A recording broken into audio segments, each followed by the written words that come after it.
Assalamualaikum warahmatullahi wabarakatuh. Waalaikumsalam warahmatullahi wabarakatuh. Alhamdulillahirabbil alamin. Jumpa lagi dengan kami, saya Bang Zainul Arifin, dan juga ini di sebelah kiri saya ada Bang Aslan. Ya, Tentu di channel Interaksi Dakwah. Dan pada episode yang kedua ini kita akan bincang-bincang terkait dengan isu yang sangat panas sekali, Bang, ya, yaitu isu global lagi, Bang.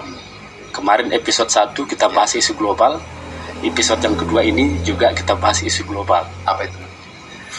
Terkait dengan ekonomi, Bang. Oh iya, Ekonomi, di mana kita akan mengangkat sebuah isu yang lagi hangat terkait dengan kebijakan Donald Trump, Bang. ya, Di mana Donald Trump telah membuat kebijakan yaitu menaikkan tarif impor. Ya, Nah, itu kita akan bahas bersama kawan kita Bang Aslan. ya, Nah, nanti kita akan bincang-bincang terkait kebijakan Donald Trump tersebut, juga bagaimana kita melihat sikap umat Islam terhadap kebijakan Donald Trump tersebut. Nah, Ya. ngomong-ngomong ini, Bang, menurut Bang Aslan ini, kenapa Ya. Donald Trump membuat alasan? kebijakan tersebut? Ya, baik. Terima kasih teman-teman yang selalu dirahmati oleh Allah Subhanahu Wa Taala. Bertemu lagi di channel Interaksi Dakwah. Ini sudah episode kedua ya. Iya, Bang, betul. Iya. Ini episode Ya, yang kedua. Kita akan ngobrol santai ya, sambil ngopi ya teman-teman ya. Oke, silakan hidup. Ya, kita akan ngobrol santai ya. Kita akan membahas topik yang lagi hangat untuk diperbincangkan. Gitu. Walaupun memang banyak topik-topik yang lain ya, tapi memang terkait dengan topik ini perlu kita bahas. Gitu. Topik apakah itu ya? Nah, ini yang sudah disinggung oleh Bang Zainul ya, Ya, terkait dengan kebijakan Donald Trump ya. Bagaimana di awal bulan April kemarin itu ya Bang Zainul ya, iya, betul. Donald Trump itu membuat kebijakan baru ya, kebijakan baru yang ini itu menggemparkan seluruh negara ya, bahkan menggemparkan seluruh dunia gitu. Nah, jadi apa itu kebijakannya? Yaitu Donald Trump menaikkan tarif impor ya. Jadi Donald Trump itu menaikkan tarif impor ke negara-negara yang itu di mana negara-negara ini itu masuk dalam wilayah kekuasaan Amerika Serikat. Gitu. Seperti itu ya. Jadi sebagaimana mungkin teman-teman sudah ini ya, sudah paham, sudah mengerti. Jadi Donald Trump ya itu ada mengeluarkan kebijakan impor ya, tarif impor ya bagi negara-negara Muslim ya khususnya, tak terkecuali Indonesia. Tuh. Nah, di Indonesia itu besar 32%, Mas Zainul. Oh, iya. Ya, jadi ini kebijakan yang menurut pemerintah Indonesia, ini kebijakan yang memang cukup besar nilainya. Gitu. Karena sebagaimana sebelumnya itu nggak seperti itu dia. Jadi, alasan utama Donald Trump menaikkan kebijakan tarif impor ini apa kira-kira ini, Bang? Ini sangat menarik ya. Apa alasan Donald Trump membuat kebijakan tersebut? Ya, karena memang kita ketahui bersama bahwa di dunia sekarang ini, dunia perdagangan sekarang ini, atau dunia ekonomi global saat ini ada dua raksasa yang memang sedang bermain di situ. Ya, ada dua raksasa saya katakan, ya, itu yang sedang melakukan pengaruh ekonomi, yaitu ada Amerika Serikat dan Cina. Gitu, ya. Jadi kalau kita melihat sebenarnya alasannya produk Cina itu sudah mulai diminati sebenarnya Bang Zainul di negara Amerika Serikat. Itu sudah mulai diminati oleh masyarakat Amerika Serikat. Itu ya. Nah, karena hal tersebut, maka Donald Trump membuat kebijakan impor, ya.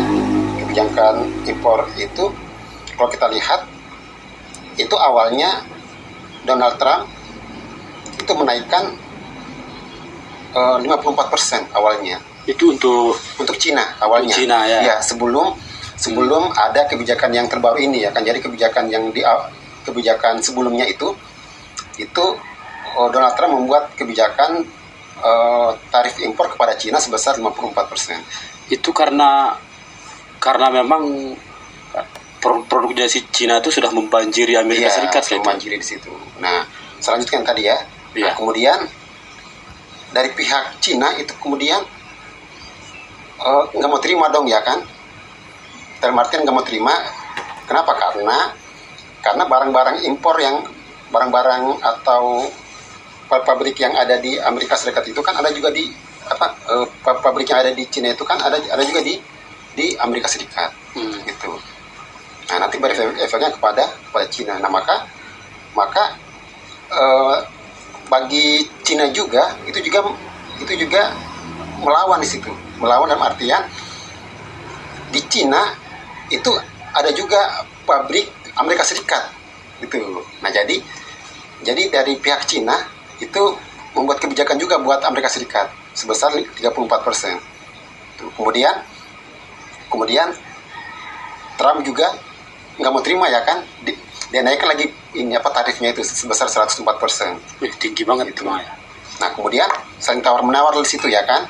Kemudian Cina balas juga buat Amerika Serikat impornya 84%. Kemudian Amerika Serikat nggak mau terima, ya kan? Dia naikkan lagi 145%. Gitu. Nah, Cina juga nggak mau terima. Dia naikkan lagi 125%. Berarti ini perang tarif ini, Bang.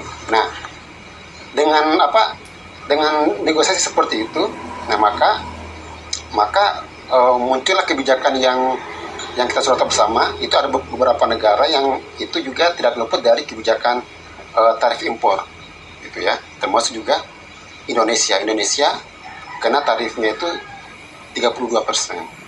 Lagian kalau kita melihat produk Amerika Serikat ini sudah mulai kurang diminati oleh masyarakat. Oleh masyarakat internasional, ya, gitu, Bang. Ya, betul. Dan antara Cina dan Amerika Serikat ini sedang perang dagang. Bahkan beritanya itu produk Amerika Serikat itu sudah mulai tidak disukai lagi oleh Cina. Ya, bahkan film Hollywood itu kemudian di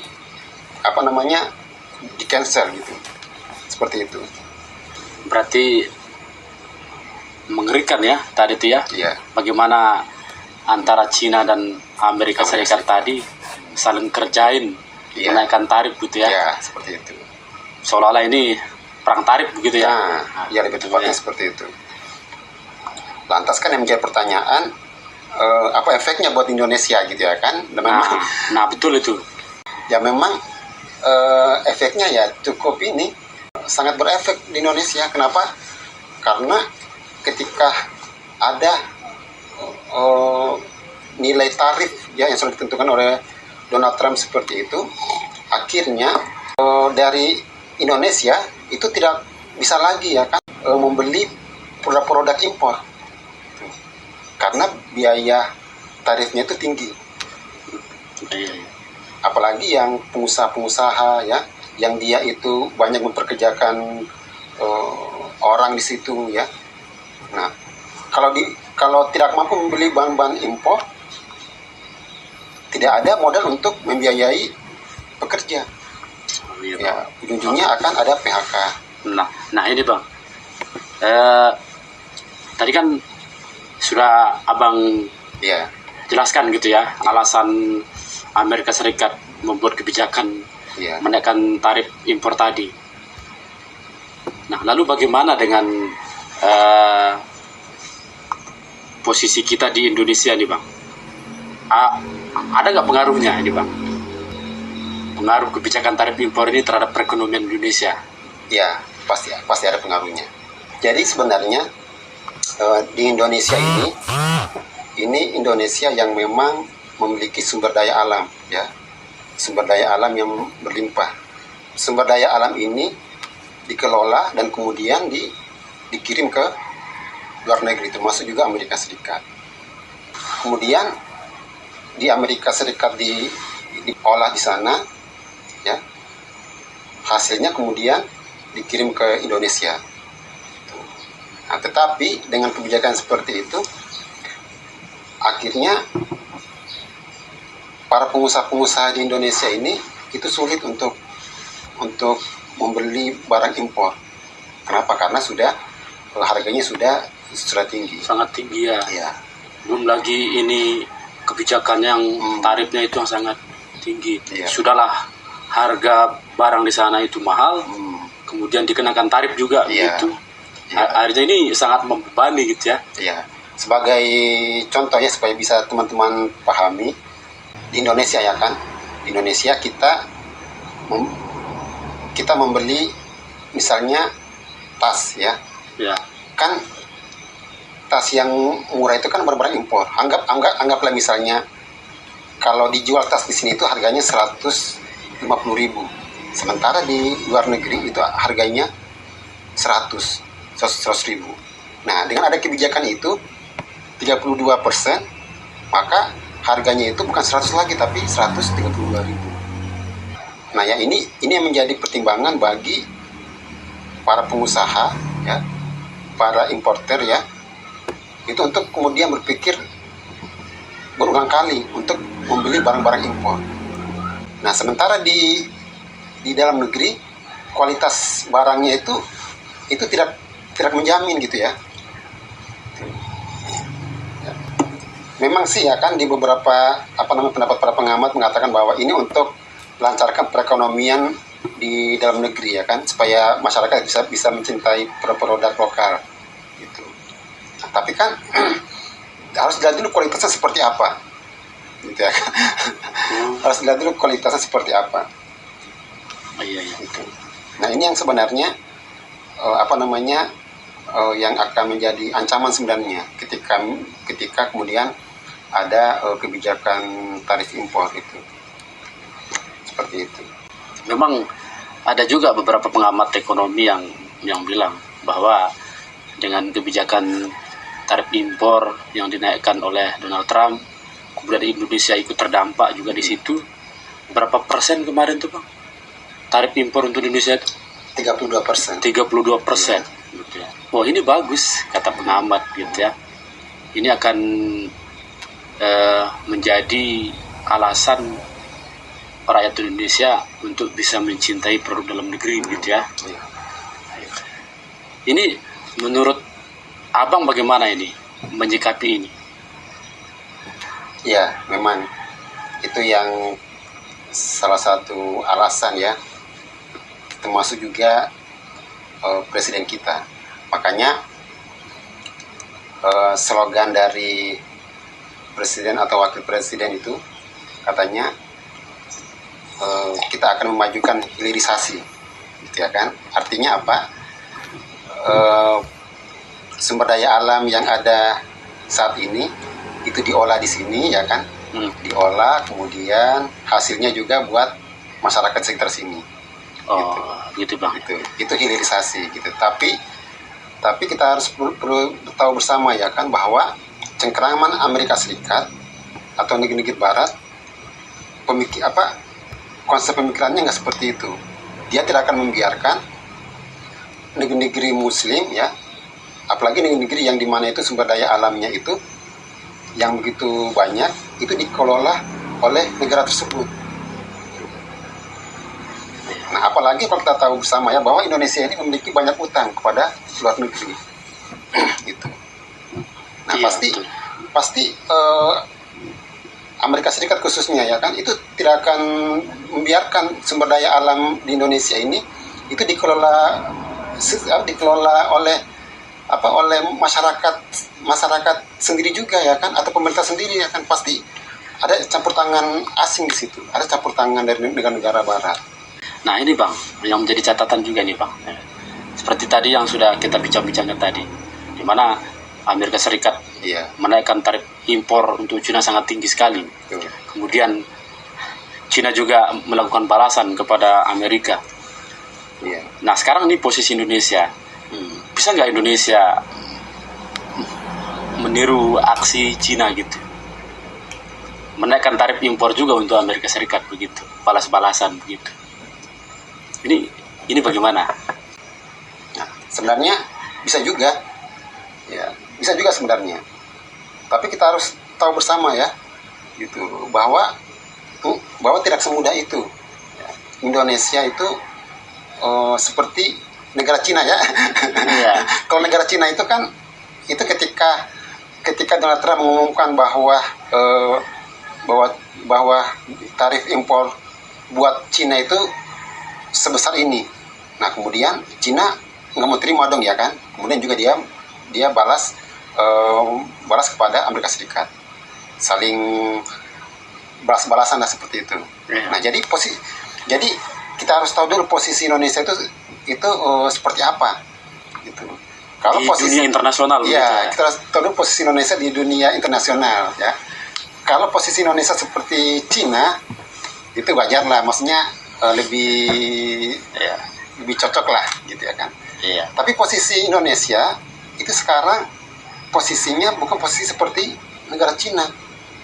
Yang Iya. berpengaruh ekonomi secara internasional Iya gitu ya. betul. Jadi kita harus tahu bersama bahwa di dunia ini pengaruh ekonominya itu ya Cina atau Amerika Serikat.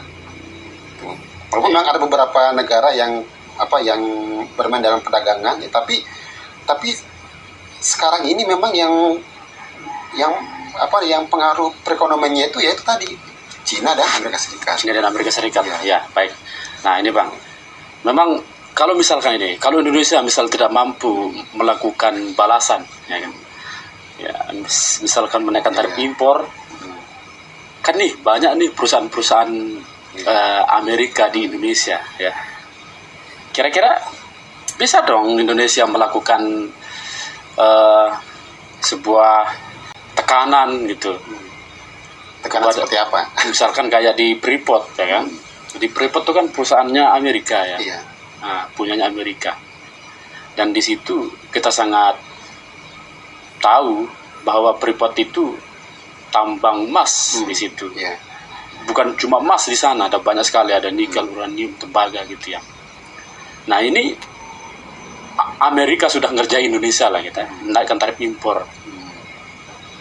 Ini kan bisa dijadikan alasan oleh Indonesia untuk ya melakukan balasan. Ya kalau nggak bisa menarik Freeport ke pangkuan Indonesia, ya mungkin pajaknya yang dikasih besar gitu ya, ditarik gitu. Kalau kita melihat hitung-hitungan ekonomi ya, kayak gitu.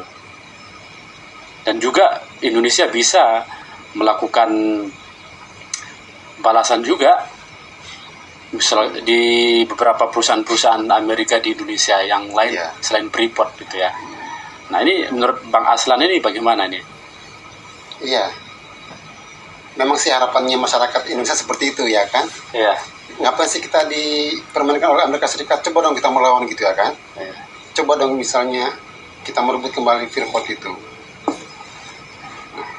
Artinya seperti itu nggak ada masalah ya. Artinya masyarakat boleh bicara seperti itu. Tapi kita harus tahu dulu posisi Indonesia seperti apa di mata Amerika Serikat. Jadi mana kita tahu Amerika Serikat ini pemenang Perang Dunia.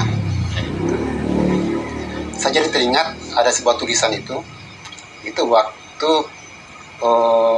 waktu masih Presiden Soeharto. Jadi privatisasi itu sudah lama ada. Privatisasi itu ada di zamannya Soeharto. Oh iya. Jadi dalam tulisan itu ya, itu dikatakan bahwa Amerika Serikat akan memberikan bantuan kepada negara-negara yang mau meminta bantuan ya, dengan satu syarat. Syaratnya apa? Yaitu sumber daya alamnya harus diprivatisasi. Oh iya itu. Nah baik. Artinya apa? Mustahil kalau misalnya Indonesia itu mau mengambil alih sendiri salah satunya tambang emas itu ya. Sementara hutang Indonesia ini itu membengkak dan Indonesia ini sedang ketergantungan kepada Amerika Serikat. Amerika Serikat, ya baik. Nah ini Bang, nah menarik ini juga ini Bang. Ya. Nah, sekarang kita ini Bang, apa namanya? Kebetulan kita ini Muslim ya. Ya. Ya tentu kita melihat kebijakan Donald Trump ini dari sudut pandang kita sebagai seorang Muslim, ya. Nah, bagaimana orang-orang Muslim ya atau umat Islam menyikapi kebijakan Donald Trump ini, Bang? Dengan adanya tarif yang telah ditentukan oleh Donald Trump ini, ya, sebenarnya kalau kita lihat ini merupakan cara Amerika Serikat, ya, cara Amerika Serikat untuk memaksakan negara-negara itu untuk mau tunduk kepada Amerika Serikat dalam hal ekonomi. Iya, iya. Sekaligus juga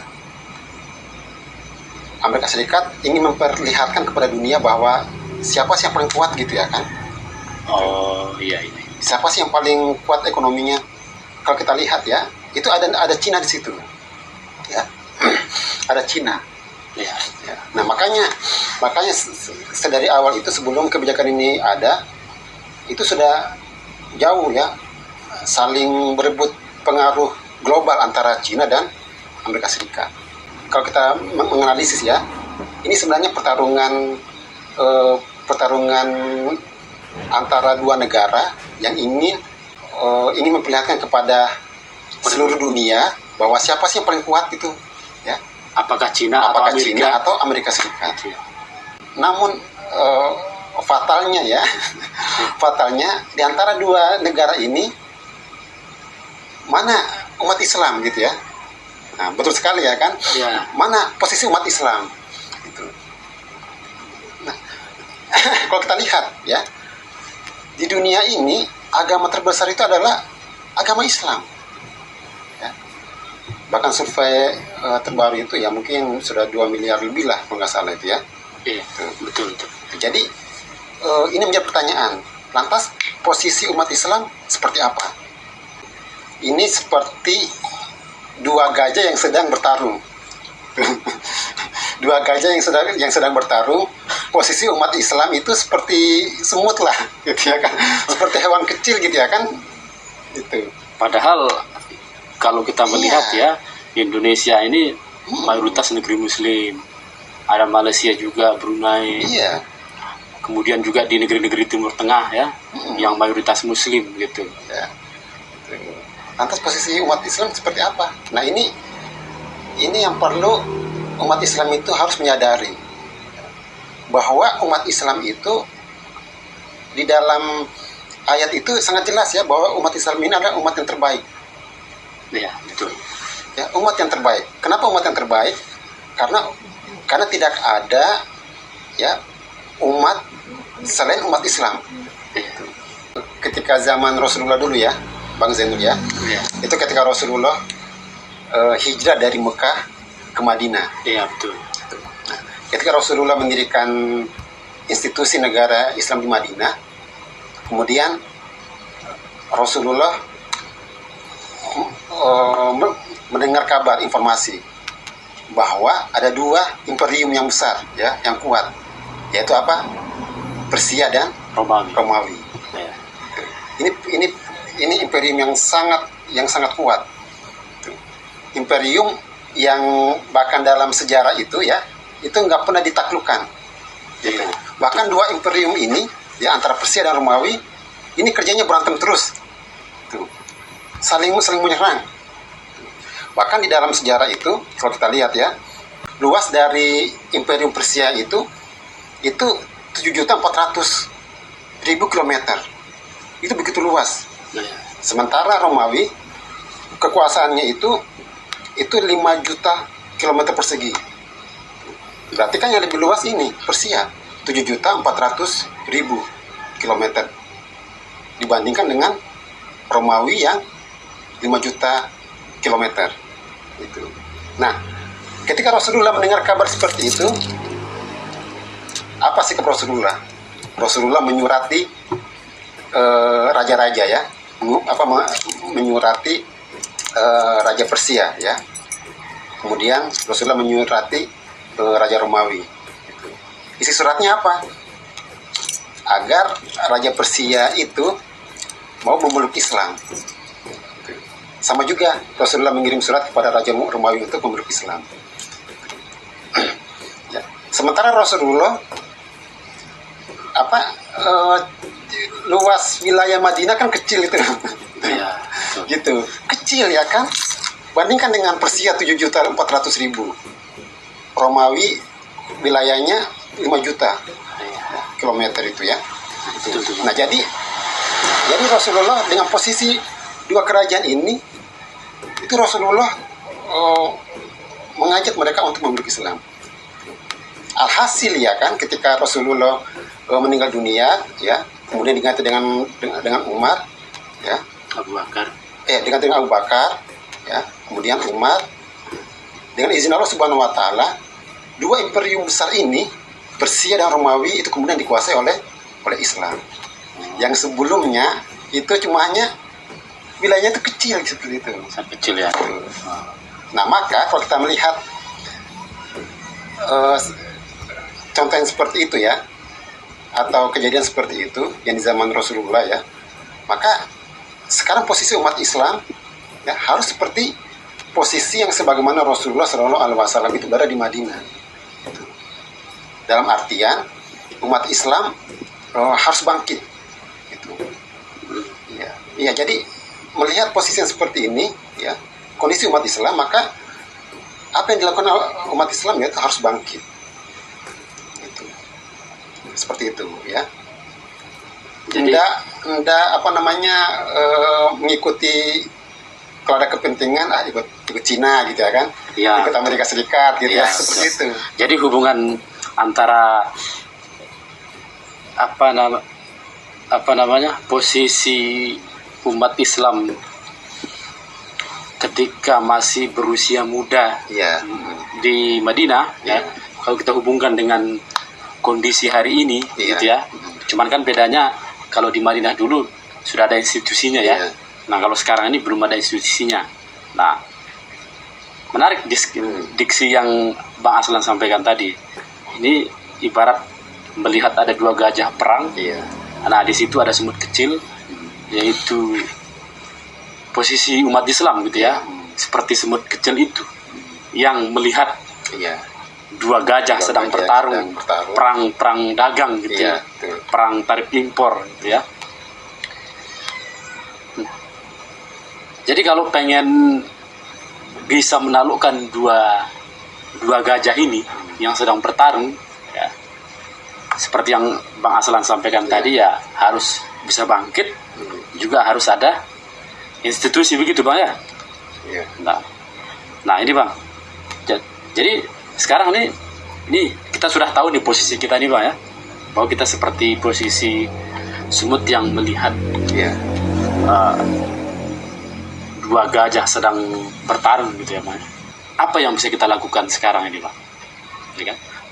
Ketika melihat Amerika dengan kekuatan ekonominya, sebagai negara superpower, negara adidaya, kemudian Cina dengan kekuatan ekonominya, yang sekarang sedang berusaha mempengaruhi dunia internasional,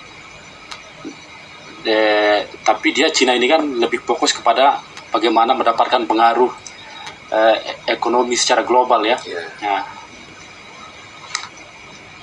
Kita sebagai orang Islam ini, umat Islam, apa yang bisa kita lakukan sekarang ini Bang? Lihat kondisi seperti ini Bang. Baik. Jadi apa yang bisa kita perbuat ya dengan kondisi umat Islam saat ini?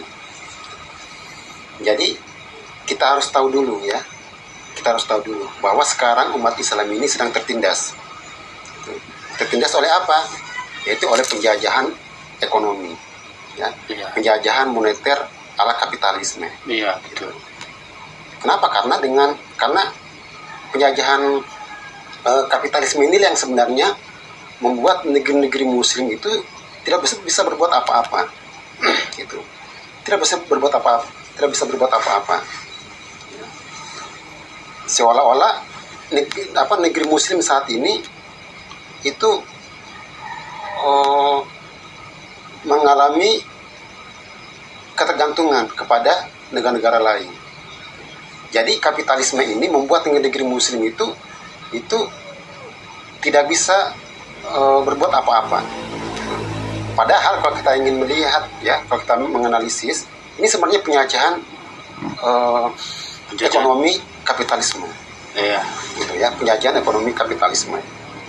Salah satunya adalah penjajahan mata uang, gitu ya. Penjajahan mata uang. Dolar itu Bang. Dolar, iya gitu. Karena negeri-negeri Muslim saat ini, khususnya Indonesia, ini sangat tergantung dengan dolar itu. Iya, iya. Nah, ini yang membuat negeri-negeri Muslim termasuk Indonesia itu lemah, tidak bisa berbuat apa-apa. Gitu. Padahal kalau dalam Islam, ya, Islam itu jelas, sangat jelas, sangat jelas dan sangat mudah sebenarnya, gamblang gitu ya. Iya, betul. Kenapa? Karena Islam itu juga memiliki mata uang tersendiri, yaitu dinar dan dirham. Iya, betul. Gitu. Ini sangat jelas sebenarnya. Belum lagi kalau kita berbicara tentang uang kertas, yang dimana ada emasnya, ya, gitu. Padahal tidak ada. Padahal tidak ada. Ya, backup. Iya. Sementara dinar dan dirham itu real emas di situ, ya, emas dan perak. Iya, betul. Dinar dan dirham. Iya, dinar dan dirham. ini mata uang yang emas gitu ya. Iya. Kemudian dirham ini perak. Perak, iya, seperti itu. Kalau fiat money ini ketika baru awal launchingnya uang kertas ini di backup Iya. sama emas. Tapi karena Amerika tidak mau rugi ya, itu kita dibohongi sama Amerika Iya. gitu. Katanya uang kertas ini di backup sama Iya, emas. di-backup oleh emas. Tapi sekarang faktanya kan tidak. Tidak gitu. ada. Gitu. Nah, ini Bang, menarik ini Nah, Bang. seperti itu ya. Kemudian saya lanjutkan tadi ya. Ya. Itu yang pertama. Kemudian yang kedua itu, ya, di samping dengan penjajahan dolar, ya, kemudian juga umat Islam itu dijajah dengan pemikiran, ya, pemikiran kapitalisme, demokrasi itu ya, sekularisme. Itu yang membuat umat Islam ini sekarang itu tidak bangkit-bangkit. Gitu. Nah, maka agar kemudian umat Islam itu bisa bangkit, ya, maka umat Islam harus bisa paham dulu, ya kan, bahwa yang menjajah kita saat ini adalah ide-ide, ya, pemikiran dari Barat, ya, kapitalisme, sekularisme itu, ya, yang membuat umat Islam itu melemah. Gitu. Kalau dalam ekonomi yang sekarang ini itu adalah tadi, ya, mata uang. Gitu. Ketergantungan kita kepada dolar. Padahal umat Islam itu ada mata uang tersendiri. Itu. Seperti itu. Berarti sangat mengerikan ya Bang ya. Iya, sangat mengerikan. Ini kapitalisme ini sistem ekonomi yang memang dipakai oleh Amerika Serikat ya. Iya. Sistem ekonomi yang dijadikan alat untuk menjajah negeri-negeri Muslim. Negeri Muslim. Nah, kapitalisme ini pantas saja ya Bang. Iya. Negeri-negeri Muslim tidak berkutik ketika Donald Trump menaikkan tarif impor. Iya. Tidak bisa melakukan serangan balik Tidak gitu. bisa melakukan serangan balik. Karena memang negeri-negeri Muslim sistem ekonominya kapitalisme. Gitu. Apalagi Indonesia pantas gitu ya. Iya. Dan perlu juga ketahui ya Bang Zainul ya. Jadi pertarungan antara Amerika Serikat dan Cina ini sebenarnya pertarungan di papan catur yang sama sebenarnya. Iya, betul. Maksudnya mereka berebut pengaruh perdagangan ekonomi tapi dalam ranah kapitalisme di situ. Betul. Artinya bahwa Amerika Serikat sebagai pengemban utama kapitalisme juga sistem ekonominya Cina itu kapitalisme juga. Iya, betul juga tuh. Seperti itu. Jadi kalau melihat ini kan rata nih semua negeri-negeri di dunia ini ya, negara di dunia ini rata-rata menerapkan kapitalisme ya. Walaupun secara politik berbeda gitu ya. Kayak Cina secara sistem ekonominya kapitalisme, kemudian politiknya kan komunis. Ya, Dia kebijakan yang komunis ya. ya dia bisa mengkolaborasikannya itu ya. Lah, Ya. ini Indonesia nih sistem ekonominya kapitalisme. Negeri-negeri muslim lain juga rata-rata kapitalisme gitu ya. Nah, seolah-olah ingin berebut kelas 1, kelas Ya. 2 ya di dalam pengaruh ekonomi secara global gitu Iya. ya. Dan memang yang hari ini yang masih menjadi pemenang lah bahasanya Iya. gitu ya, Amerika dan Cina begitu Bang ya. Iya. Kira-kira nih melihat pertarungan ini Bang ya, kira-kira siapa yang menang ini Bang? Iya. Kalau melihat posisi umat Islam kan sekarang ya sudah seperti itu ya, kita nggak bisa ngapa-ngapain karena memang alat penjajahan mereka itu yang kita pakai begitu. Jadi ketika kita melawan ya mudah sekali mereka menundukkan kita begitu Bang ya. Nah terus melihat ini Pak ya, kayak gitu. Kira-kira nih siapa yang menang ini? Iya. Apakah Amerika atau Cina? Ini Pak ya? Iya. Jadi kalau misalnya siapa yang menang, ya pasti yang berkuasa adalah kapitalisme, gitu. Iya. Pasti akan yang diterapkan itu pasti ekonomi kapitalisme. Kapitalismenya ya. Ya, Iya. walaupun misalnya anggaplah Cina gitu ya kan, Misal Cina yang menang, Cina yang menang. tetap kapitalisme yang Ya, berkuasa. tetap kapitalisme yang akan berkuasa. Tuh. Seperti itu. Karena memang kita tahu bersama ya bahwa ideologi yang berkuasa saat ini itu kan cuma 3. Iya. Sosialisme, kapitalisme, dan Sekuler Islam. gitu ya. Islam itu ya. Nah, Islam, ya. sosialisme itu kan sudah nggak bisa diharapkan lagi. Iya. Sekarang ini kan kapitalisme. Gitu. Iya, betul. Antara Amerika Serikat dan Cina ini bermain dalam catur yang sama, yaitu kapitalisme. Kapitalisme gitu ya. Ya, itu. Iya. Baik. Jadi yang bisa umat Islam lakukan ini harus mau nggak mau, kalau ingin menang, ingin terbebas, Iya. gitu ya, dan juga bisa memenangkan Iya. pertarungan ini ya, harus keluar dari papan catur itu Bang ya. Iya. Papan catur kapitalisme maksud saya begitu Bang. Iya. Harus keluar dari situ. Artinya menanggalkan kapitalisme, kemudian memakai sistem ekonomi yang lain ya. Ya sistem ekonomi Islam lah gitu Bang ya. Iya, betul. Jadi yang bisa dilakukan oleh umat Islam adalah berubah gitu ya, berubah dari mindset pemikiran ya, Iya. mindset pemikiran bahwa memang sekarang ini umat Islam itu sedang dijajah oleh yang namanya kapitalisme global. Kapitalisme global inilah yang membuat umat Islam itu tidak bisa berbuat apa-apa. Nah, kapitalisme global ini yang mesti kita jauhkan, harus kita buang. Sebuah Iya, kenapa? Karena umat Islam itu, yang ini mungkin banyak sebagian kita umat Islam itu, ya, umat Islam ini itu dulunya pernah berkuasa loh gitu ya kan? Iya. Ya.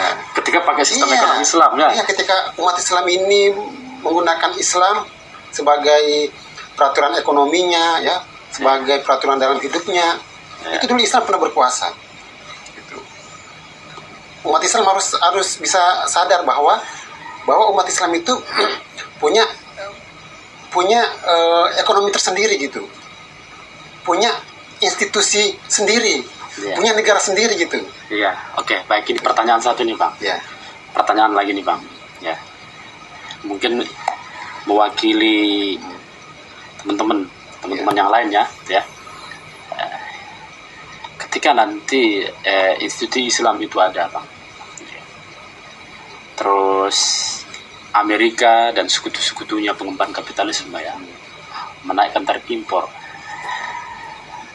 Nah, bagaimana Islam membereskan ini gitu ya? Seolah-olah ingin menggertak Islam gitu ya, menaikkan tarif impor. Bisa nggak Islam itu ditundukkan gitu Pak ya? Ketika Amerika Serikat, Cina dan konco-konconya atau kapitalisme lah ya, menaikkan tarif impor, mereka gunakan sebagai senjata untuk menundukkan umat Islam. Tapi posisi ketika institusi itu ada. iya. kita melihat ya kondisi ekonomi sekarang, ya, kalau kita lihat informasi terbaru ya, bahwa sekarang itu posisi Amerika Serikat itu sedang down gitu. Ya, kenapa? Karena utang Amerika Serikat itu rupanya membengkak.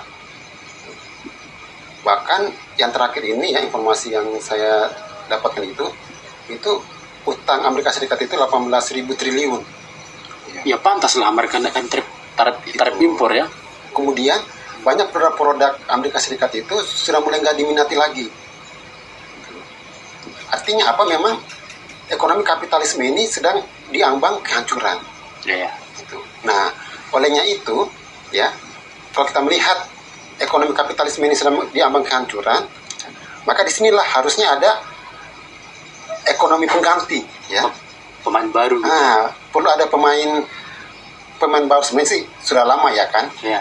Sudah lama ada, kemudian sengaja ditumbangkan oleh Kapitalisme oleh global. kapitalisme. Nah, maka kita hadirkan kembali ini institusi yang insya Allah akan membuat umat Islam itu sejahtera. Yang dimana institusi ini adalah warisan dari Rasulullah SAW. Baik. Oke. Seperti itu. Masya Allah. Maka sekali lagi ya, agar kita bisa terbebas dari penjajahan ekonomi global ala kapitalisme ini, maka umat Islam itu harus bangkit. Umat Islam itu harus berani melawan dalam artian bahwa kita ini umat Islam bukan umat yang mengikuti arah kebijakan negara-negara penjajah. Kita tidak mengikuti Amerika Serikat, kita tidak mengikuti Cina, ya kan? Kita memiliki institusi tersendiri juga. Masya Allah ya. Ini kita sudah 45 menit ini, Ya. Pak. Masya Allah, ini diskusi yang sangat Menarik. menarik, yang sangat membuat kita panas gitu ya. Tapi ya ini silakan dinikmati kopinya Ya. dulu Bang ya. Dinikmati kopinya Bang. Masya Allah, ini tema ini nanti kita akan lanjutkan kembali teman-teman Interaksi Dakwah Channel ya. Jadi intinya begitu teman-teman ya, bahwa kalau umat Islam hari ini kenapa mereka tidak bisa melakukan perlawanan, terutama perlawanan ekonomi kepada Amerika dan Serikat dan Cina, ya karena sistem ekonomi yang dipakai oleh orang-orang Muslim, orang-orang Islam, juga negeri Muslim hari ini ya, sistem ekonomi yang dipakai oleh Amerika Serikat dan Cina. Maka kalau kita pengen terbebas, kita harus keluar dari papan catur kapitalisme, menggantinya dengan sistem ekonomi yang sudah diwariskan oleh Nabi Muhammad SAW. Baik, sahabat Interaksi Dakwah Channel, kita cukupkan dulu Bang ya. Iya. Ya. Nanti kita ketemu lagi di episode yang lain dengan tema tentunya yang sangat menarik, yang sangat panas. Kita cukupkan. Wallahul musta'an. Assalamualaikum warahmatullahi wabarakatuh.